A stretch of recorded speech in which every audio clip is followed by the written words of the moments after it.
নমস্কার, learning for teaching চ্যানেলে সকলকে স্বাগত জানাই। আজকে আলোচনা করব সিডিপি বা চাইল্ড ডেভেলপমেন্ট অ্যান্ড পেডাগজি নিয়ে। পেডাগজির আমাদের যে ফার্স্ট চ্যাপ্টারটা রয়েছে বৃদ্ধি এবং বিকাশ, গ্রোথ অ্যান্ড ডেভেলপমেন্ট নিয়ে আলোচনা করব। আমরা আমাদের পেডাগজির ক্লাস শুরু করে দিয়েছি, ঠিক আছে। আজকের থেকে প্রথম ক্লাস। তোমাদের WBTET সামনে আসছে ডিসেম্বরে, এবং সেই তার জন্য একদম পুরোদমে প্রিপারেশান চলতে থাকবে। তো তোমরা যারা যুক্ত হওনি এখনও পর্যন্ত ঝটপট যুক্ত হয়ে নাও। এখানে আমরা কনসেপ্ট ক্লিয়ার করব, সেই সাথে সাথে আমাদের প্রিভিয়াস ইয়ারের কোশ্চেন এবং আরও কী কী কোশ্চেন এই বছরে আসতে পারে এই নিয়ে আলোচনা করব। তো চলো ঝটপট শুরু করা যাক। আমাদের চাইল্ড ডেভেলপমেন্ট অ্যান্ড পেডাগজির ফার্স্ট যে চ্যাপ্টারটা রয়েছে সেটা হচ্ছে বৃদ্ধি এবং বিকাশ, এবং এটা একদম একটা গুরুত্বপূর্ণ চ্যাপ্টার এবং একটা অনেকটা বড় চ্যাপ্টার। তাই এটাকে আমরা দুটো পার্টে ভাগ করে আলোচনা করব। সেই সাথে সাথে এর যে প্রিভিয়াস ইয়ারে কী কী কোশ্চেনগুলো এসেছিলো WBTET-এ সেটা নিয়েও আলোচনা করব। বৃদ্ধি এবং বিকাশ হচ্ছে একটা ভীষণ ইম্পর্টেন্ট চ্যাপ্টার। এখান থেকে অন্ততপক্ষে 3 থেকে 4টে কোশ্চেন তোমরা পেয়েই যাবে, ঠিক আছে। আর আমাদের সিডিপিতে আমাদের 30 নাম্বারস আছে, তো এখানে অনেকটা বেশি নাম্বার আছে, এবং এখান থেকে নাম্বারটা তোমাদের তোলাও খুব সহজ, কারণ এটা বুঝতে পারলেই তোমরা কিন্তু অনায়াসে সমস্ত কোশ্চেনের অ্যান্সার করতে পারবে। তো চলো আর দেরি না করে শুরু করা যাক।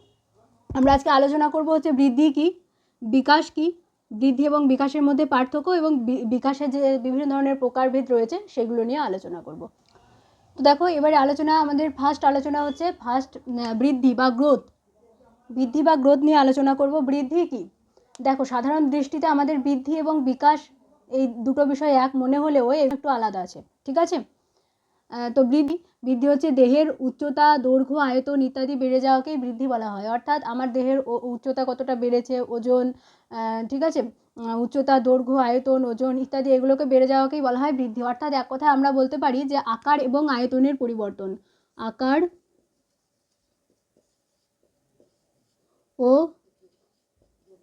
আয়তনের পরিবর্তন।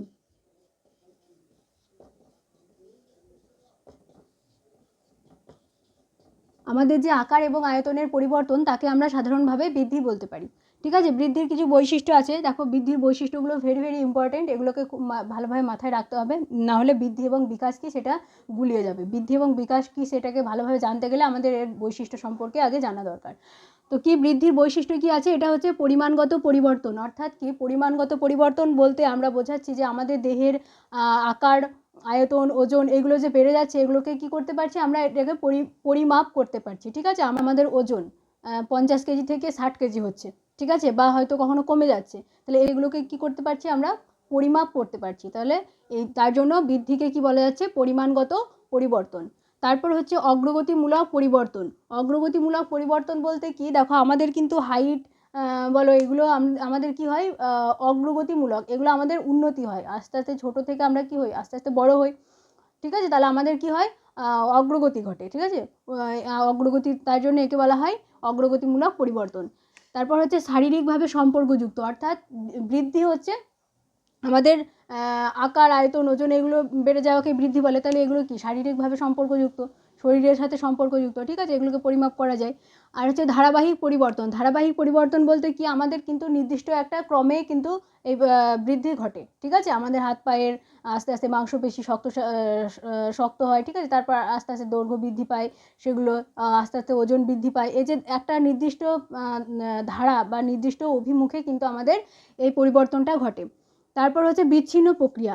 বৃদ্ধি তো আমাদের মাতৃগর্ভে শুরু হয়ে যায়, কিন্তু এটা একটা নির্দিষ্ট সময় পর, বয়ঃসন্ধির পর কিন্তু আমাদের বৃদ্ধিটা একদম থেমে যায়, ঠিক আছে। এটাকে জন্ম থেকে মৃত্যু পর্যন্ত বৃদ্ধি কিন্তু ঘটে না, ঠিক আছে।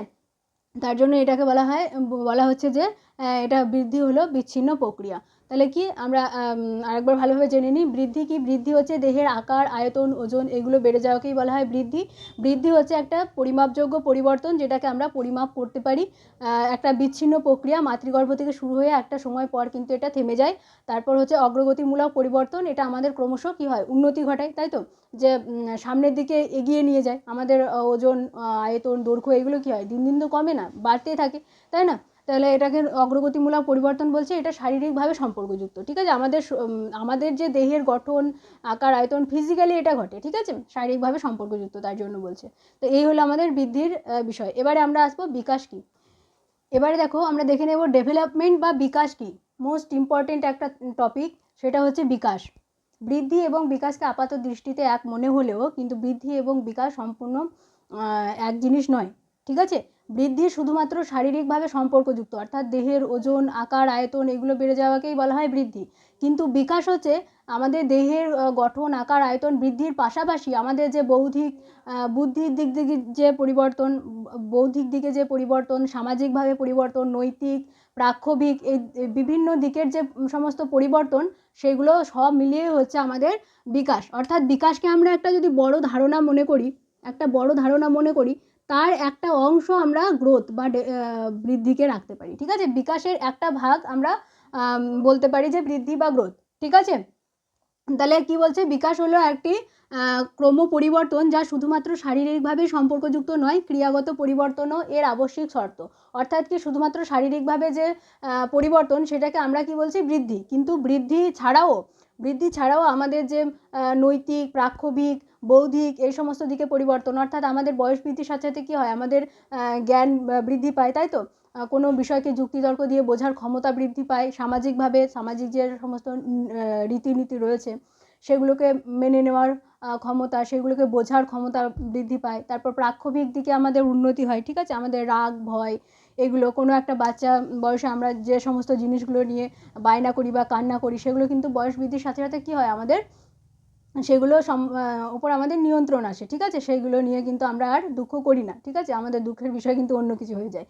তো এই যে বোঝার বিষয়, এইগুলো সমস্ত কিছুর যে পরিবর্তন, এটা হচ্ছে আমাদের বিকাশ বা ডেভেলপমেন্ট। তাহলে আমরা কি কি বৈশিষ্ট্য পেলাম বিকাশে, দেখে নিই। যে এটা হচ্ছে পরিমাণগত ও গুণগত উভয় প্রকারের পরিবর্তন। অর্থাৎ কি, আমরা আমাদের যে পরিমাণগত পরিবর্তন, অর্থাৎ যেটা বৃদ্ধি বলছিলাম, বৃদ্ধিটাও বিকাশের একটা অংশ। তাহলে আমাদের যে শারীরিকভাবে পরিবর্তন, সেটাকে আমরা পরিমাপ করতে পারছি, তাহলে ওটা পরিমাণগত পরিবর্তন। এবং গুণগত পরিবর্তন, অর্থাৎ আমাদের যে বৃদ্ধি, বৌদ্ধিক যে বৃদ্ধি, ঠিক আছে, বুদ্ধির বৃদ্ধি পাচ্ছে, তারপর আমাদের বিভিন্ন নৈতিকতার বৃদ্ধি পাচ্ছে, প্রাক্ষবিক যে বিকাশ, এগুলোকে কি হয়, বৌদ্ধিক বিকাশ, প্রাক্ষবিক বিকাশ, নৈতিক বিকাশ, এগুলোকে কি আমরা পরিমাণ করতে পারছি না। আমাদের বুদ্ধি কতটা বেড়েছে সেগুলোকে কি কিলোগ্রাম বা সেন্টিমিটার একক দ্বারা আমরা পরিমাপ করতে পারি? নিশ্চয়ই পারি না। কিন্তু বৃদ্ধিকে আমরা পরিমাপ করতে পারি, আমাদের ওজন কতটা বেড়েছে, আমাদের দৈর্ঘ্য কতটা বৃদ্ধি পেয়েছে, ঠিক আছে। এগুলোকে ওজন, উচ্চতা এগুলোকে পরিমাপ করতে পারি। তাহলে এটা হচ্ছে পরিমাণগত পরিবর্তন। তাহলে আমাদের পরিমাণগত এবং গুণগত উভয় প্রকার পরিবর্তনই কিন্তু বিকাশের মধ্যে অন্তর্ভুক্ত। তারপর হচ্ছে বিকাশ হলো নিরবিচ্ছিন্ন প্রক্রিয়া। অর্থাৎ কি, আমাদের মাতৃগর্ভ থেকে শুরু করে আমৃত্যু পর্যন্ত, মৃত্যু অবধি কিন্তু আমাদের বিকাশ চলতেই থাকে, ঠিক আছে। বিকাশ কিন্তু কখনো থেমে যায় না, এটা একদম নিরবিচ্ছিন্ন প্রক্রিয়া। অর্থাৎ মাতৃগর্ভ থেকে শুরু করে কিন্তু আমাদের মৃত্যু পর্যন্ত এই প্রক্রিয়া চলতে থাকে। তারপর হচ্ছে বংশগতি ও পরিবেশের মিথস্ক্রিয়ার ফল। এটা কী রকম, দেখো, বংশগতি অর্থাৎ আমাদের হেরিডিটি, ঠিক আছে। হেরিডিটি, এটাকে বলা হয় H/E, ঠিক আছে, H/E। অর্থাৎ বংশগতি এবং পরিবেশের মিথস্ক্রিয়ার ফল, অর্থাৎ আমার বিকাশ সেইভাবেই ঘটবে, আমি বংশগতভাবে যে সমস্ত বৈশিষ্ট্য আমার আছে সেগুলোর ওপর ভিত্তি করে আমার বিকাশ ঘটে। অর্থাৎ আমার সাথে যে অন্য একটা মানুষের যে পার্থক্য বিকাশের, সেটা কিন্তু এই বংশগতির জন্য ঘটে, ঠিক আছে। কারোর চোখের বর্ণ, তারপর চুলের বর্ণ, এগুলো হাইট, এগুলোকে কিন্তু বংশগতি দ্বারা পরিমাপ করা যায়, এক একজনের এক এক রকমের হয়, সেটা তারা বংশগতভাবে প্রাপ্ত করে। আবার পরিবেশের মিথস্ক্রিয়ার ফল কেন বলছে, দেখো, পরিবেশেরও প্রভাব রয়েছে বিকাশের ক্ষেত্রে। অর্থাৎ কোনো আমরা যে ধরনের পরিবেশে বাস করি, সেই ধরনের পরিবেশের সঙ্গে আমাদের কিন্তু আমাদের পরিবর্তনগুলো সেই পরিবেশ অনুযায়ী ঘটে কিন্তু, ঠিক আছে। যে আমাদের যে কালচার, ঠিক আছে, এগুলো কিন্তু আমাদের বিকাশকে প্রভাবিত করে। আমরা যেরকম পরিবেশে বেড়ে উঠব, ঠিক সেই রকমভাবে কিন্তু আমাদের বিকাশ ঘটবে। তারপর হচ্ছে অগ্রগতিমূলক পরিবর্তন এবং রিভার্সেবল নয়, ভেরি ভেরি ইম্পর্টেন্ট, এটা হচ্ছে রিভার্সেবল নয়। এটা একবার পরীক্ষায় তোমাদের এসেছিলো WBTET-এ, ঠিক আছে। বিকাশ হলো রিভার্সেবল প্রক্রিয়া বা এরকম একটা কিছু কোশ্চেন এসেছিলো। আমরা পরবর্তী ক্লাসে যখন বিকাশের সেকেন্ড যে পার্টটা নিয়ে আলোচনা করব, তখন সেখানে প্রিভিয়াস ইয়ারের কোশ্চেনগুলোও রাখবো, তখন তোমরা বুঝতে পারবে যে এখান থেকে কী কী কোশ্চেন আসতে পারে বা এসেছিলো, ঠিক আছে। তো দেখো, অগ্রগতিমূলক পরিবর্তন কেন বলছে বিকাশে, কারণ আমাদের কি হয়, দিন দিন কিন্তু পরিবর্তনই হচ্ছে, তাই তো, এবং উন্নতিই হচ্ছে। আমাদের বাচ্চা বয়সে আমাদের যে বোঝার ক্ষমতা, সেগুলো কি হচ্ছে, ধীরে ধীরে কিন্তু আমাদের উন্নতি হচ্ছে, ঠিক আছে, যে আমরা আমাদের বোঝার ক্ষমতা, তারপর সামাজিক রীতিনীতি অ্যাডাপ্ট করার ক্ষমতা, আমাদের দেহের উচ্চতা, আয়তন, এগুলো কী হচ্ছে ক্রমশ কিন্তু বৃদ্ধি পাচ্ছে, তাই এগুলোকে বলা হয় অগ্রগতিমূলক পরিবর্তন। তারপর হচ্ছে রিভার্সেবল নয়, অর্থাৎ আমরা কিন্তু এটা অগ্রগতিমূলক পরিবর্তন, আমাদের পরিবর্তনটা হচ্ছে, কিন্তু সেই পরিবর্তনটাকে কি আবার পূর্বের অবস্থায় ফিরিয়ে আনা যায়? যায় না, কখনোই যায় না।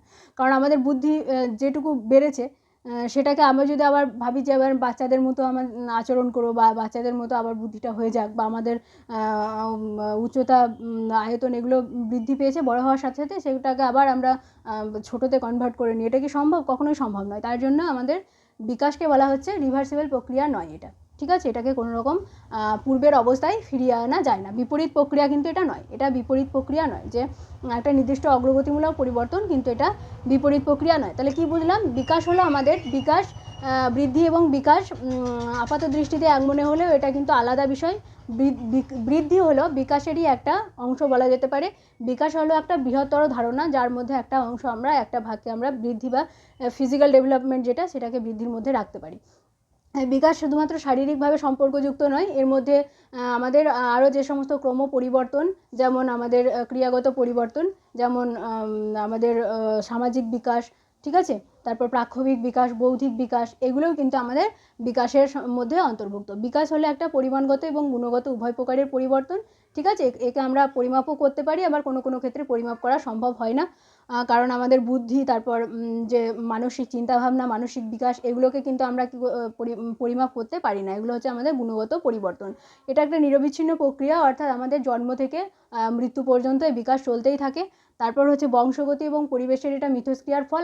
আমি বংশগত সূত্রে যে সমস্ত বৈশিষ্ট্য প্রাপ্ত হয়েছি, আমার কিন্তু সেরকমভাবেই বিকাশ ঘটবে, এবং আমি যে পরিবেশে বসবাস করছি সেই পরিবেশ অনুযায়ী আমার কিন্তু বিকাশ ঘটবে। অর্থাৎ পরিবেশের মিথস্ক্রিয়ার ফল, বংশগতভাবে যে সমস্ত বৈশিষ্ট্য আমি প্রাপ্ত করেছি সেই অনুযায়ী আমার বিকাশ ঘটবে। পরিবেশের মিথস্ক্রিয়ার ফল, অর্থাৎ একটা উন্নত পরিবারে জন্মগ্রহণ করা শিশু, তার পৌষ্টিক দিক থেকে বলো বা পরিচর্যার দিক থেকে বলো, তার কিন্তু তার যেভাবে বিকাশ ঘটবে, একটা দরিদ্র পরিবারে জন্মগ্রহণ করার শিশু কিন্তু তার বিকাশের মধ্যে পার্থক্য হবে, ঠিক আছে। তাই জন্য এটা হচ্ছে পরিবেশ এবং বংশগতির মিথস্ক্রিয়ার ফল। অগ্রগতিমূলক পরিবর্তন বলা যায় বিকাশকে, অর্থাৎ এটা আমাদের ক্রম পরিবর্তনই ঘটায়, এবং এটা বিপরীত প্রক্রিয়া নয়, অর্থাৎ এটা রিভার্সেবল নয়। আমাদের বিকাশ একবার ঘটে গেলে সেটাকে আবার পূর্বের অবস্থায় আমরা ফিরিয়ে আনতে পারি না, ঠিক আছে। এই হলো আমাদের বিকাশ। এবারে চলো বৃদ্ধি এবং বিকাশের মধ্যে কিছু পার্থক্য আমরা নিজেরাই খুঁজে নিই। যেহেতু আমরা বৃদ্ধি এবং বিকাশ সম্পর্কে জানলাম, তাহলে তাদের বৈশিষ্ট্যগুলো জানলাম, তাহলে সহজেই আমরা পার্থক্যগুলো করতে পারবো। তোমরাও নিজেরা ট্রাই করো। এখানে আমি লিখছি, দেখো 1 নম্বরে আমরা কি লিখতে পারি? একটা হচ্ছে বৃদ্ধি হলো বিচ্ছিন্ন প্রক্রিয়া, বিচ্ছিন্ন প্রক্রিয়া, আর বিকাশ হচ্ছে নিরবিচ্ছিন্ন প্রক্রিয়া, নিরবিচ্ছিন্ন প্রক্রিয়া, ঠিক আছে। অর্থাৎ কি, বৃদ্ধি হচ্ছে বিচ্ছিন্ন প্রক্রিয়া, অর্থাৎ আমাদের জন্ম থেকে শুরু হয়ে একটা নির্দিষ্ট সময় পর, বয়ঃসন্ধির পর বা একটা নির্দিষ্ট সময় পর কিন্তু আমাদের বৃদ্ধি থেমে যায়, আর বিকাশ কিন্তু আমাদের একদম জন্ম থেকে মৃত্যু পর্যন্ত চলতে থাকে। তাই বৃদ্ধি হচ্ছে আমাদের একটা বিচ্ছিন্ন প্রক্রিয়া, বিকাশ হচ্ছে নিরবিচ্ছিন্ন প্রক্রিয়া। আর কি লিখতে পারি? আর লিখতে পারি হচ্ছে বৃদ্ধি হচ্ছে পরিমাণগত পরিবর্তন, পরিমাণগত পরিবর্তন, আর বিকাশ হচ্ছে পরিমাণগত ও গুণগত উভয় প্রকার পরিবর্তন, পরিমাণগত ও গুণগত উভয় প্রকার পরিবর্তন। এই যে বোর্ডে যেগুলো আমি লিখছি সেগুলো তোমরা কিন্তু অল্প অল্প করে একটু নোট করে নেবে খাতায়, ঠিক আছে। লেখাটা একটু খারাপ হচ্ছে, তোমরা একটু অ্যাডজাস্ট করে নিও, ঠিক আছে। এবং একবার ভিডিওটা দেখার পর পুনরায় ওই নোট দেখে আরেকবার দেখে নেবে, তাহলে কিন্তু বুঝে যাবে। আর মূল হচ্ছে আমাদের বিষয়টা বোঝা। তোমরা যত ভালোভাবে বুঝবে কিন্তু পরীক্ষার তত ভালোভাবে আনসার করতে পারো। কারণ কোশ্চেন যেখান থেকেই দেখ, যদি আমার কনসেপ্ট ক্লিয়ার থাকে তাহলে কিন্তু আমাকে পরীক্ষাতে আমার কোনো রকম প্রবলেম হবে না, ঠিক আছে। তার জন্য বোঝাটাই হচ্ছে মেন। তোমরা খুব ভালোভাবে বুঝে নাও। যদি কারো বুঝতে অসুবিধা হয় অবশ্যই কমেন্টের মাধ্যমে জানাতে ভুলবে না। তো কি বলছে দেখো, বৃদ্ধি হচ্ছে পরিমাণগত পরিবর্তন, এটাকে আমরা পরিমাপ করতে পারি, ঠিক আছে। আর বিকাশ হচ্ছে পরিমাণগত এবং গুণগত উভয় প্রকারের পরিবর্তন, ঠিক আছে। এগুলো বোঝালাম, আর বোঝানোর কিছু নেই। তারপর আর কি লিখতে পারি? 3 নম্বরে লিখতে পারি এটাকে সব সময় পরিমাপ করা যায়, সব সময় পরিমাপযোগ্য,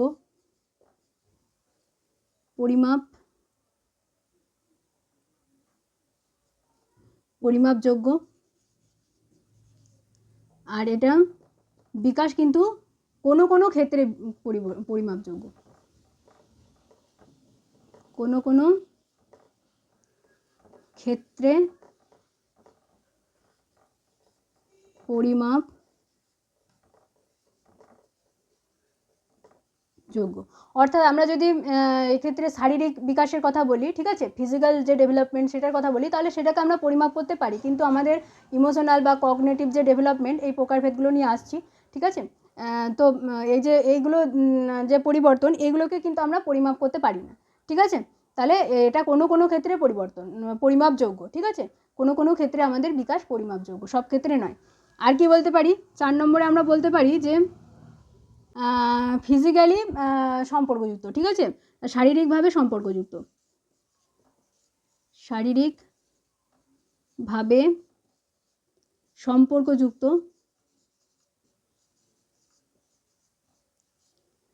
আর বিকাশ কি, বিকাশ শারীরিক সহ বিভিন্নভাবে সম্পর্কযুক্ত, ঠিক আছে, বিভিন্ন দিকে সম্পর্কযুক্ত বা বিভিন্ন দিকে বিকাশ ঘটে, ঠিক আছে। এটা শুধুমাত্র শারীরিকভাবে ঘটে এবং এটা হচ্ছে বিভিন্নভাবে ঘটে থাকে, শারীরিক, সামাজিক, বৌদ্ধিক, নৈতিক, ঠিক আছে, এগুলো নিয়ে আলোচনা করছি এরপরেই। তো এই হলো বিকাশের, বৃদ্ধি এবং বিকাশের কিছু পার্থক্য। তোমাদের যদি মনে হয় আরও তোমরা কিছু পার্থক্য লিখবে, প্রচুর পার্থক্য করা যায়, ঠিক আছে, তো তোমরা আরও কিছু পার্থক্য কমেন্টের মাধ্যমে জানাতে পারো, ঠিক আছে। তো এই হলো বৃদ্ধি এবং বিকাশের মধ্যে পার্থক্য। দেখো, টাইপস অফ ডেভেলপমেন্ট অর্থাৎ বিকাশের প্রকারভেদ। বিকাশ বললাম যে বিভিন্ন ভাবে হতে পারে, শারীরিক, সামাজিক, মানসিক, বৌদ্ধিক, বিভিন্ন দিক দিয়ে আমাদের বিকাশ ঘটে, ঠিক আছে। বিভিন্ন দিকের যে পরিবর্তন সেটা আমরা বিকাশের মধ্যে রাখি, তবে এর মেইন কিছু ভাগ রয়েছে, সেগুলো নিয়ে আমরা সেগুলোর ওপর আমাদের ডিটেলস ক্লাস করতে হবে, ঠিক আছে। সেগুলোর ওপর আমাদের বিভিন্ন থিওরি আছে, সেগুলো নিয়ে আলোচনা করতে হবে। তাই আমাদের বিকাশের মুখ্য প্রকারভেদ আমরা 4টে লিখতে পারি, ঠিক আছে। 4 প্রকারের আমরা বিকাশ লিখতে পারি। একটা হচ্ছে শারীরিক বিকাশ, শারীরিক বিকাশ অর্থাৎ ফিজিক্যাল ডেভেলপমেন্ট। শারীরিক বিকাশ বা ফিজিক্যাল ডেভেলপমেন্ট। 2 নম্বর হচ্ছে সামাজিক বিকাশ,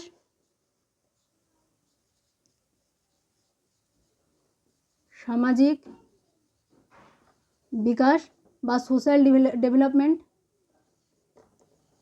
সোশ্যাল ডেভেলপমেন্ট। 3 নম্বর কি লিখতে পারি, 3 নম্বর হচ্ছে আমাদের বৌদ্ধিক বিকাশ, বৌদ্ধিক বা এটাকে প্রজ্ঞামূলক বিকাশও বলা যেতে পারে, ঠিক আছে, প্রজ্ঞামূলক বিকাশ। কগনিটিভ ডেভেলপমেন্ট,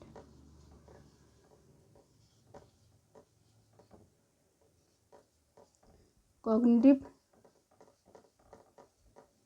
ডেভেলপমেন্ট, ঠিক আছে।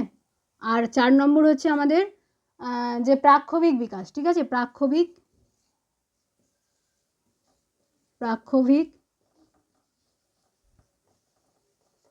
বিকাশ বা ইমোশনাল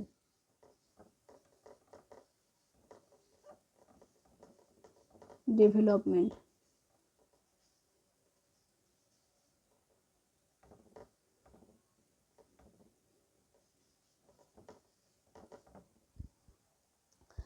তাহলে কি হচ্ছে, বিকাশের মুখ্য প্রকার হচ্ছে 4টে, ঠিক আছে। কি কি, শারীরিক বিকাশ, সামাজিক বিকাশ, বৌদ্ধিক বিকাশ আর প্রাক্ষবিক বিকাশ। Physical development, social development, cognitive development এবং ইমোশনাল ডেভেলপমেন্ট, ঠিক আছে। এটাকে আমরা এরকমভাবে লিখতে পারি, PCSE, ঠিক আছে। এই শর্ট ফর্মে আমরা এটাকে মনে রাখতে পারি, ফিজিক্যাল, কগনিটিভ, সোশ্যাল এবং ইমোশনাল, ঠিক আছে। তো এই হচ্ছে আমাদের বিকাশের 4টে প্রকার। এবার শারীরিক বিকাশ কি আমি হালকা একটু বলে দিচ্ছি অল্প করে, এবার এর উপরে কিন্তু আমরা ডিটেলস ক্লাস করব, ঠিক আছে। শারীরিক বিকাশ কি, যে একটু আগে বললাম বৃদ্ধির সাথে যেটা সম্পর্কযুক্ত, অর্থাৎ আমাদের দেহের আকার, আয়তন, ওজন, এগুলো এগুলোর যে বিকাশ, ঠিক আছে, এগুলো বৃদ্ধি এবং তার যে একটা নির্দিষ্ট দিক আছে, অভিমুখ আছে, এই যে বিকাশ শারীরিক, এটা হচ্ছে শারীরিক বিকাশ, অর্থাৎ আমাদের ফিজিক্যালি রিলেটেড, ঠিক আছে, দেহের আকার, আয়তন, ওজন, এই সমস্ত বৃদ্ধি, ঠিক আছে, এগুলো হচ্ছে শারীরিক বিকাশের মধ্যে অন্তর্ভুক্ত।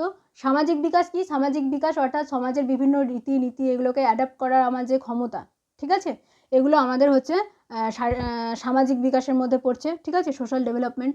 তারপর বৌদ্ধিক বিকাশ কি? বৌদ্ধিক বিকাশ অর্থাৎ হচ্ছে আমাদের যে কগনিটিভ ডেভেলপমেন্ট, অর্থাৎ আমাদের কোনো বিষয়কে যুক্তিতর্ক দিয়ে বোঝার ক্ষমতা, ঠিক আছে, বুদ্ধি দিয়ে বিচার করা, যুক্তিতর্ক করার ক্ষমতা, এগুলোর যে বিকাশ, এটা হচ্ছে আমাদের কগনিটিভ ডেভেলপমেন্টের মধ্যে পড়ছে। আর প্রাক্ষবিক বিকাশ অর্থাৎ ইমোশনাল ডেভেলপমেন্ট, অর্থাৎ লজ্জা, ভয়, হাসি, কান্না, এই সমস্ত মানসিক আবেগগুলোকে যে নিয়ন্ত্রণ করার ক্ষমতা, এগুলো বৃদ্ধি পাওয়া, অর্থাৎ এগুলোর যে বিকাশ, এটা হচ্ছে আমাদের প্রাক্ষবিক বিকাশের মধ্যে সম্পর্কযুক্ত। অর্থাৎ আমাদের বিকাশের এই যে 4টে প্রকার রয়েছে, তার মধ্যে এছাড়াও আমাদের নৈতিক বিকাশ, ঠিক আছে, এগুলো সামাজিক বিকাশের মধ্যে পড়ে যাবে।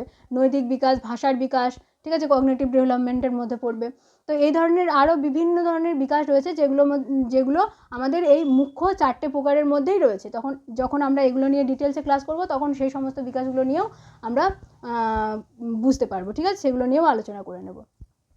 তো এই ছিল আজকের ভিডিও, ঠিক আছে। এবার আমরা পরের দিনকে শারীরিক বিকাশ, তার যে অভিমুখ, সেটা কি, এই নিয়ে আলোচনা করব। এবং আজকে এই যে এত দূর ক্লাস হলো, তাহলে আমরা কি জানলাম? বৃদ্ধি কি, বিকাশ কি, বৃদ্ধি বিকাশের পার্থক্য এবং বিকাশের যে প্রকারভেদ রয়েছে, সেই 4টে প্রকার সম্পর্কে আমরা জানলাম।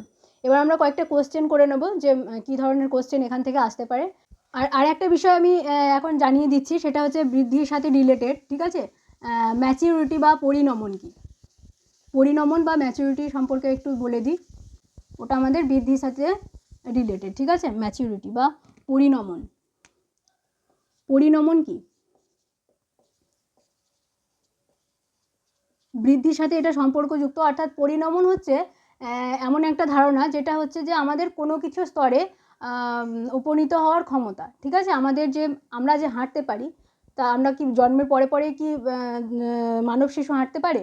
নিশ্চয়ই পারে না। তার কারণ তার মাংসপেশি, যে পায়ের মাংসপেশি, ওটাকে একদম গঠনটা সম্পূর্ণ হতে হবে, তারপর একটা নির্দিষ্ট বয়স পর কিন্তু হাঁটতে পারে। তার আগে ওকে যতই চেষ্টা করানো যাক, কিন্তু হাঁটতে পারে না। একটা নির্দিষ্ট বয়সে পরে ওর যে মাংসপেশিটা, সেটার গঠন ঠিকঠাক হয় এবং তারপর সে কিন্তু হাঁটতে পারে। আমি যদি ক্লাস 1-এর একটা স্টুডেন্টকে যদি 5-এর কোনো একটা পড়া বোঝাই, তাহলে কি ও বুঝতে পারবে? নিশ্চয়ই পারবে না, কারণ তার সেই ব্রেনটা সেইভাবে এখনও তৈরি হয়নি, ঠিক আছে, সেই বোঝার ক্ষমতাটা তৈরি হয়নি। তাহলে কোনো কিছু করার উপযুক্ত স্তরে উপনীত হওয়াকে আমরা পরিণমন বলছি, ঠিক আছে। যে আমি যে এখন এটা করব, ঠিক আছে, যে আমি এখন হাঁটতে পারবো, তার জন্য আমার যে সমস্ত ভাবে আমার পায়ের গঠন দরকার, সেটা যখন তৈরি হয়ে যাবে, তখন সেই জিনিসটাকে ম্যাচিউরিটি বা পরিণমন আমরা বলি, ঠিক আছে। তাহলে এখানে কি লিখতে পারি? কোনো কিছু করার জন্য উপযুক্ত স্তরে উপনীত হওয়া, ঠিক আছে, এটাকে আমরা পরিণমন বলি। কোনো কিছু করার জন্য উপযুক্ত স্তরে উপনীত হওয়া। প্রথমে আমরা কি হয়, বাচ্চা শিশু প্রথমে হামাগুড়ি দেয়, তারপর আস্তে আস্তে কোনো কিছু ধরে দাঁড়াতে পারে, তারপর আস্তে আস্তে সে হাঁটতে শেখে, ঠিক আছে। তাহলে কি হয়, তার যে মাংসপেশির গঠন, সেটা ঠিকঠাক হবে, তখন কিন্তু একটা নির্দিষ্ট সময় পরেই কিন্তু সেগুলো তারা ইচ্ছে করলে শিখতে পারে।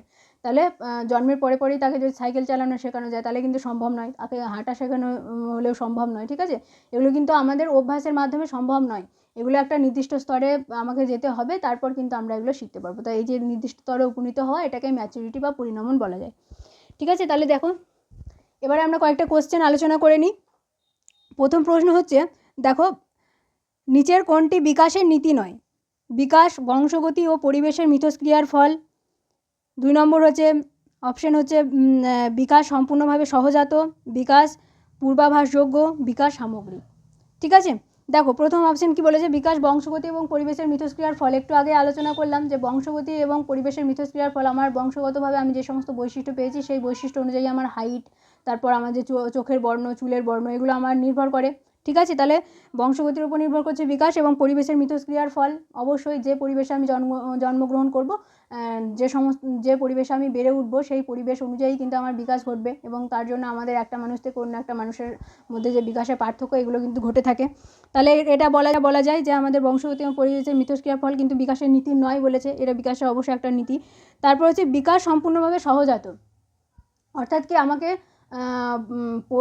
এখানে কিন্তু দেখো বলছে সম্পূর্ণভাবে সহজাত কিন্তু বিকাশ নয়, আমাদের বংশগতির ওপর যেমন নির্ভর করে তেমনি কিন্তু পরিবেশের ওপরে পরিবেশের প্রভাবও কিন্তু আমাদের বিকাশের ওপর আছে, তাই না? তাহলে সেটা কি সম্পূর্ণ সহজাত যে আমরা যে পরিবেশে জন্মগ্রহণ করছি সেই পরিবেশ থেকে যদি আমি অন্য একটা পরিবেশে চলে যাই তাহলে তখন আমার কি বিকাশের পরিবর্তন তো নিশ্চয়ই হবে। তাহলে সেটা কি সম্পূর্ণ সহজাত যে আমার একদম আগের থেকেই নির্দিষ্ট করা রয়েছে যে এটা এইরকমভাবে বিকাশ করবে, এটা বলা যায় না। তাহলে এটাই আমাদের হচ্ছে বি অপশনটা রাইট হবে, অর্থাৎ রাইট বলতে বিকাশের নীতি নয় এটা, ঠিক আছে? বিকাশ সম্পূর্ণভাবে সহজাত নয়। বিকাশ পূর্বাভাসযোগ্য, হ্যাঁ অবশ্যই বিকাশকে পূর্বাভাসযোগ্য, অর্থাৎ এটাকে অনুমান করা যায় আমাদের, ঠিক আছে? যে আমরা এই ধরনের বংশগতিতে এই ধরনের আমাদের বংশগতি আছে, ঠিক আছে? তারপর আমাদের বংশগত বৈশিষ্ট্যগুলোকে অ্যানালিসিস করলে বা যে ধরনের পরিবেশে আমি বেড়ে উঠছি সেগুলো দেখে আমি অনুমানটা করতে পারি, পূর্বাভাস করতে পারি যে আমার বিকাশ এইভাবে ঘটবে, বা একটা নির্দিষ্ট বয়সে যে আমাদের ছোট বয়সে যে কীভাবে বিকাশ ঘটছে একটা বাচ্চা শিশুকে দেখে তার পরবর্তীতে যে বাচ্চা শিশুটা আছে তার এইভাবেই বিকাশ ঘটবে,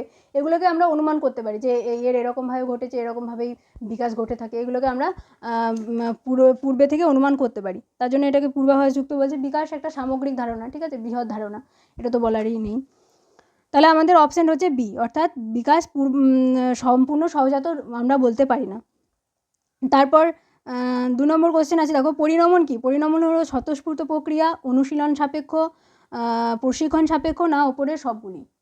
দেখো আমি একটু আগে বললাম পরিণমন কি? পরিণমন হচ্ছে কোনো কিছু করার উপযুক্ত স্তরে উপনীত হওয়া, অর্থাৎ আমার যে হাঁটার জন্য মাংসপেশির যে গঠনটা দরকার সেটা কিন্তু আমার বয়সের সাথে সাথে ধীরে ধীরে কিন্তু অটোমেটিক কিন্তু আমাদের হয়, বয়স বৃদ্ধির সাথে সাথে কিন্তু আমাদের স্বাভাবিকভাবেই এটা হয়, তারপর আমরা হাঁটতে পারি। তার জন্য আমার কোনো রকম অনুশীলনের প্রয়োজন নয়। প্রত্যেক দিন যদি আমি একটা ছোট জন্ম হওয়া বাচ্চা শিশুকে যদি ধরে হাঁটাই তাহলে কি ও দুদিনে হাঁটা শিখবে?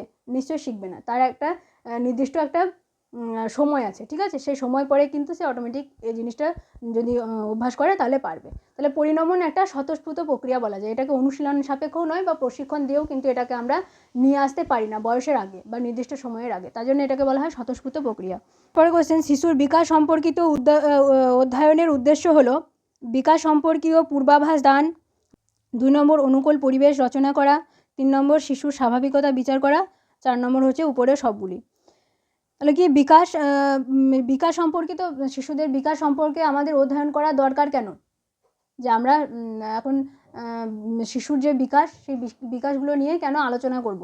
তার কারণ কি? তার কারণ অবশ্যই আমাদের বিকাশের সম্পূর্ণ পূর্বাভাস দান, বিকাশ সম্পর্কে সম্পূর্ণ পূর্বাভাস দান, অর্থাৎ আমরা যখন জেনে যাব যে আমাদের ক্লাস 1-এর স্টুডেন্টদের বিকাশ কীরকম ঘটে, কীরকমভাবে বিকাশ ঘটে, তাহলে সেই অনুযায়ী তাদেরকে আমরা কী করতে পারবো? তাদেরকে আমরা শেখাতে পারবো। সেই ওরা যে কতটা বুঝতে পারবে, কতটা নিতে পারবে বিষয়টা, কোন কোন বিষয়গুলো ওদেরকে বোঝালে ঠিকঠাকভাবে বুঝতে পারবে, এই জিনিসগুলো আমাদের একটু অনুমান করে আমরা নিতে পারি। তার জন্য আমাদের বিকাশ সম্পর্কে জানা দরকার যে এই বয়সে শিশুদের বৈশিষ্ট্য এরকম, তাহলে তাদেরকে এইভাবে শেখালে শিখতে পারবে।